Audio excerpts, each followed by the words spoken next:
Hello, fiber folk. It's Trent, the Weft Wright, here in my kitchen this time. The lighting's not great in here, but it's a little hot to work outside today, and I needed a table for what I wanted to talk about today. We're doing a review of the electric eel wheel yarn cone winder. So I got this product a couple months ago, mainly because I'm a machine knitter. And machine knitting yarns work best when they're on a cone. You can cake them, but they can get congested and not flow properly. And so I also, since I sectionally warp and wind bobbins off of cones for weaving, I thought that it would be a great tool for weavers as well. But the main reason I got it was for the machine knitting. The cone winder comes in a box with good packaging. Everything was really compact and well done. I've already opened this and done a little bit, so it's not packed how it was when I received it, but it does have a pedal for controlling if you're going to be kind of far away from where the yarn cone winder is going to be. It comes with a power cable and power supply. I think this is a 12-volt supply. Yeah, it's a 12-volt, 4-amp supply. It comes with cones. So I think it came with 1, 2, 3, 4, 5, 6, 7, 8, 9, 10. I've already used one of them, so I only have 9 here. And then it comes with the mount that the cones sit on. Comes with a tensioning device to help tension the yarn before it goes into the cone winder, and comes with a clamp for the tensioning device, and the cone winder itself, which is a very heavy, well-made piece of equipment.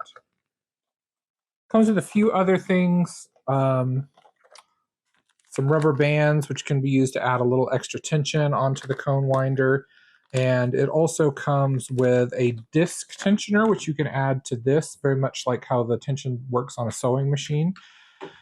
And it comes with a cable that can connect to the electric eel wheel yarn counter, so that if you were trying to put an exact amount on a cone, you could set the yarn counter. When it reaches that amount, it would automatically shut off the cone winder. It's a pretty neat feature. It's not one I'm going to explore today, but maybe in another video. So one of the issues that I had when I first got this was I didn't read the instructions carefully, and I didn't space out this tension device properly and align it properly to the cone winder. You'll see that the cone just doesn't wind properly if you don't have it lined up.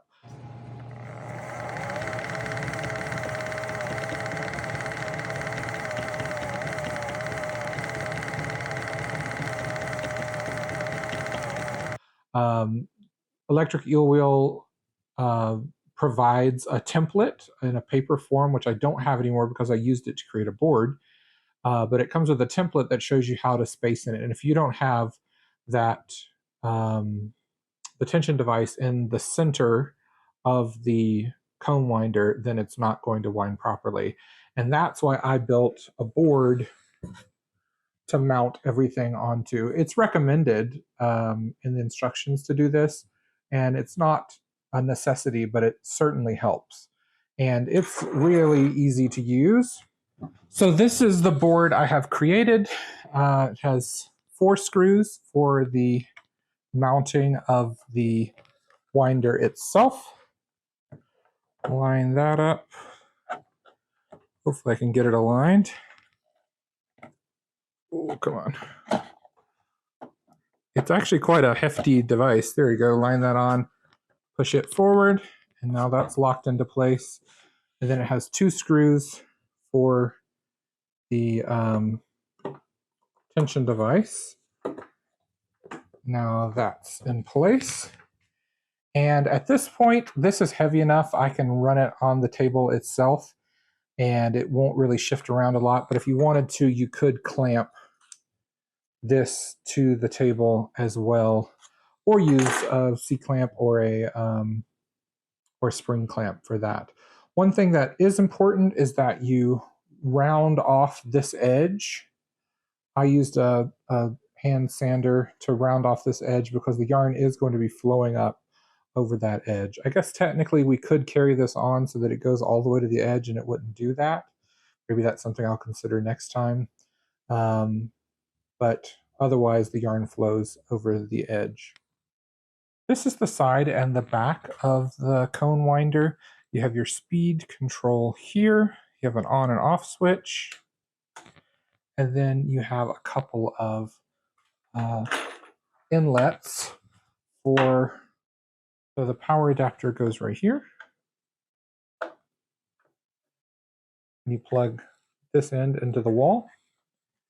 And the pedal plugs in this large 1/4-inch jack there. Once that's plugged in, you can turn the on switch on and crank up to you're going at full speed. And here is the pedal, which is a stop and start pedal. Press it, it'll stop, and the electronics in the device slowly start and stop when you turn it on and off so that you don't get a sudden jerking motion which can tangle your yarn. But it is very convenient. You simply press, it'll slowly start up, and press again to turn it off. Today I'm going to be winding one of these balls of yarn onto a cone. And the first step is to thread the tension device. And it has a traditional pigtail tension device. So then you can go through these different pegs to achieve different amounts of tension. This is the one that I find works the best for me. Next, we'll need to add this spindle, which has bearings on either end to the inside of the cone, which is very simple, has a friction fit. So when it's time to thread the cone winder, what we want to use is this key, which stops the spring action of the winder arms and holds it up into place. Then we'll take our cone with the spindle on it, and we're going to put the narrow end toward us. If you put it in wrong, it won't work, so no fear there. And then I'm going to thread the machine. Now, I think the manual recommends that you keep this in the up position, but my hands are kind of large and I don't like getting in here. So I actually drop the key. Let me put the key back so I don't lose it. I drop it. I pull the threading loop, which is conveniently stored there, and I run my threading loop underneath the winding barrel. I pull it up,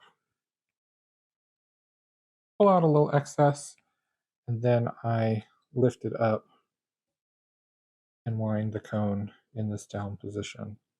As I said, the manual recommends you do this all while the cone is held up by the key.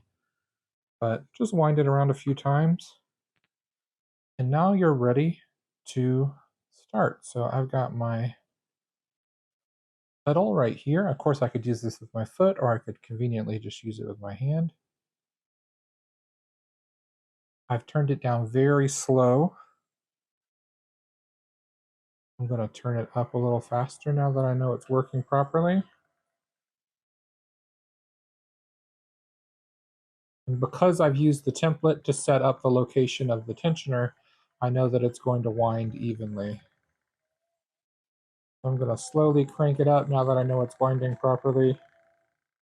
I'm feeding it from a center pull ball, which is very effective. If you are going to pull it from the outside of a ball or skein, you might want to put it inside a container, a bowl, or a bucket to prevent the yarn from flying about all over your floor.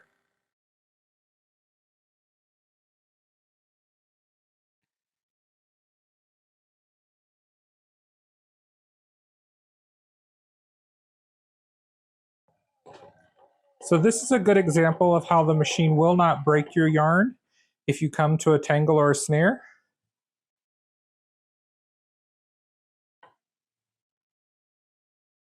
You simply untangle. This happens often at the end of a ball that I've noticed, and I would probably wind the end of it by hand, but I could easily allow the machine to do it. Click off, and I have a perfectly wound cone of yarn. Removing the cone is a simple process, just like putting it on. We're going to lift, raise the key, put the key in place to hold the arms, take out the central spindle, and there we have it. Perfectly wound cone.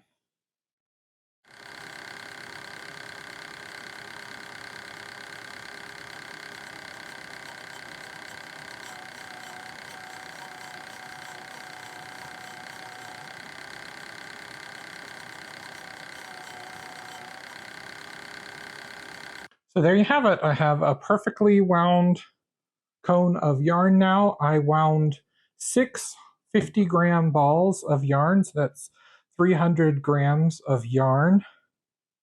And it could probably hold more. I don't need it to at the moment. I do want to give a shout out to Maurice at Dreaming Robots, who makes the electric eel wheel products, including the yarn winder here. He's a brilliant inventor, and I think that he does a really great job of bringing affordable fiber arts equipment to the world. I have found only one other cone winder that is still being manufactured that's designed for domestic use as opposed to industrial use, and it is hand crank operated, and it costs just a little bit more than this one, and this one has a lot more features and is automatic. So I really highly recommend this product. I'm really excited to have it as a part of my arsenal, especially for my machine knitting, as I was mentioning earlier. Also, you can buy more cones from Electric Eel Wheel or Dreaming Robots. They essentially come out to about $1 a cone. They are really high quality and they're heat resistant. You can boil them. For instance, if you were to be spinning cotton and you wanted to scour the cotton, or maybe you wanted to dye on a cone, you could submerge this in boiling water and it would survive just fine, which is pretty cool. Also, if you want to use your own cones that you already have, Maurice, I know, provides some 3D printing files so that you can adapt the central spindle to fit your specific cones. I'm not an expert on all that. You'll have to contact the company for more information about that. That's about it for this week's video. Thanks for subscribing. Thanks for watching. And check you next week.